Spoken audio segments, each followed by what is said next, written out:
President William Ruto has announced that the government will give the way forward on the transition of grade 6 learners after the scrutiny of the recommendations made by the Presidential Working Party on education reforms. Now, his assurance coming amidst concerns from parents of 1.2 million candidates currently sitting for the Kenya Primary School Education Assessment, owing to a lack of clear guidelines on their transition. The head of state was speaking during his tour of the Joseph Kang'ethe Primary School as he led senior government officials countrywide in supervising day 2 of the ongoing national examinations.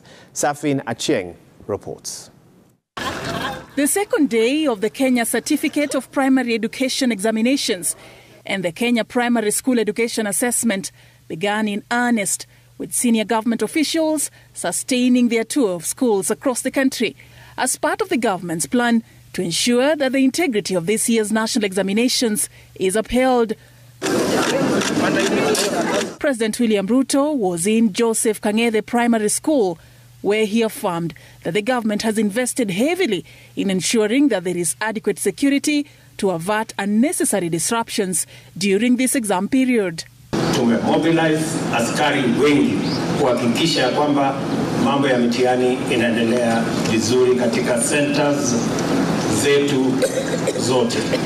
The head of state also used the opportunity to address the transition dilemma of grade 6 learners who are expected to join junior secondary school, announcing that the government will soon issue a clear guidance on how the learners will proceed to the next level of their education. A decision is going to be made in the very short term so that you can know next year, especially for those who are in grade 6 and grade 7, how they will move and transit to the next level.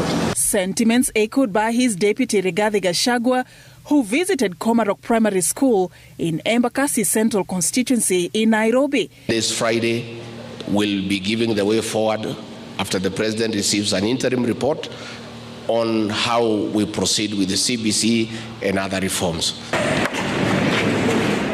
Prime Cabinet Secretary Musalia Mudavadi was in Kilimani Primary School in Dagoretti North Constituency in Nairobi to assess the progress of day 2 of the national examinations.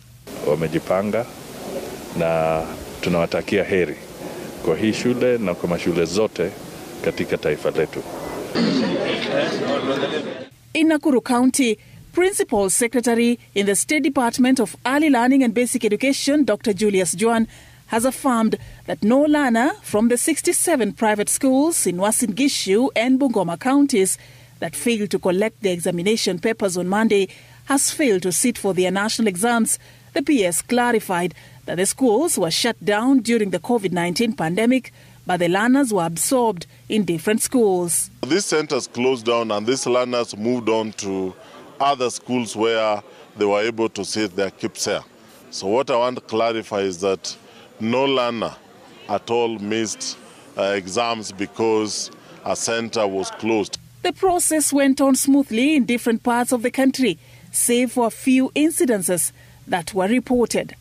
There are some schools like Murara yesterday we had to be called in because the Form 4 candidates are in the school and it is the same school. And you said any examination center nobody should be found within that examination center. We have also had a few cases where some parents relocated after COVID, and so learners in those schools were not present. That kind of change has caused a few hiccups. Being a very important exercise, we ensure that our children are well prepared for the exercise. The KAPSEA and KCPE candidates are expected to write their final papers tomorrow, the 30th of November, 2022. Safin Achieng, Citizen TV.